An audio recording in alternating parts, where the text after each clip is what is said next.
বাংলাদেশের পালাবদলের ঝড় কি এবার ছুঁতে চলেছে পশ্চিমবঙ্গকে?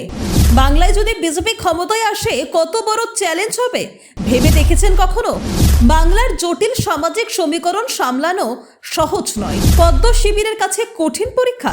প্রত্যাশা থাকবে আকাশ ছোঁয়া। তৃণমূলের শক্ত ঘাঁটি ভেঙে নতুন করে শাসনের ছক কষা সহজ হবে। কোন ফ্যাক্টরগুলো সব থেকে বেশি চিন্তার? অনুপ্রবেশ ইস্যু ব্যাকফায়ার হবে না তো? পরিবর্তনের কাউন্টডাউন কি শুরু হয়ে গেছে? বাংলাদেশে আওয়ামী লীগের দীর্ঘ শাসনের পর বিএনপির উত্থান। এই পরিবর্তনের হাওয়া অনেকের মনে প্রশ্ন তুলছে, একই ধরনের রাজনৈতিক পালাবদল কি পশ্চিমবঙ্গেও সম্ভব? 2011 সাল থেকে তৃণমূল ক্ষমতায়, সেই জায়গায় যদি গেরুয়া শিবির ক্ষমতায় আসে তাহলে চ্যালেঞ্জ কিন্তু কম নয়। এসবের মাঝে অমিত শাহ বিধানসভা ভোটের টার্গেট সেট করে দিয়ে গিয়েছেন, জিততে হবে 1/3 আসন। তবে 2021 সালের ভোটের হিসেবের দিকে যদি তাকানো যায় তাহলে কিন্তু বিজেপির জন্য 2026-এর ভোট যুদ্ধ বেশ কঠিন। কারণ সেই ভোটে 213টি আসন পেয়েছিল তৃণমূল কংগ্রেস, আর বিজেপি জিতেছিল 77টি আসন। মমতা বন্দ্যোপাধ্যায়ের দলের ভোট শতাংশ ছিল 47.94%। ওদিকে গেরুয়া বাহিনীর ঝুলিতে ছিল 38.13% ভোট।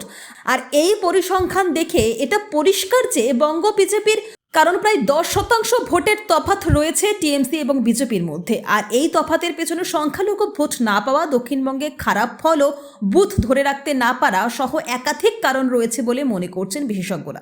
তাও যদি খেলা ঘুরে যায়, বিজেপির ফেস করতে হবে বেশ কয়েকটি চ্যালেঞ্জ। পশ্চিমবঙ্গের রাজনীতি আলাদা চরিত্রের বামফ্রন্টের দীর্ঘ শাসন, তারপর তৃণমূলের উত্থান, সবটাই গভীর সাংগঠনিক শিকড়ের ওপর দাঁড়ানো।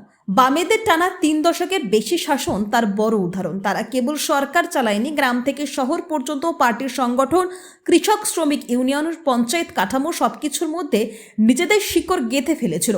ফলে যেখানে দল মানেই ছিল দৈনন্দিন জীবনের অংশ, এই একই জমির ওপর দাঁড়িয়ে তৃণমূলের উত্থান। সিঙ্গুর নন্দীগ্রামের মতো আন্দোলন মানুষকে সরাসরি রাজনীতির কেন্দ্র নিয়ে আসে।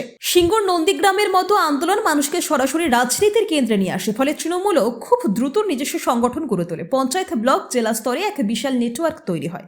বিজেপিকে যদি ক্ষমতায় আসতে হয় তাহলে শুধু ভোট জেতাই নয়, এই মাটির রাজনীতির ভাষা, আবেগ ও সামাজিক বাস্তবকে বুঝে প্রশাসন চালানো বড় চ্যালেঞ্জ হবে বলছেন বিশেষজ্ঞরা। তবে সংখ্যালঘুদের মন জয় বিজেপির কাছে বড় চ্যালেঞ্জ বটে।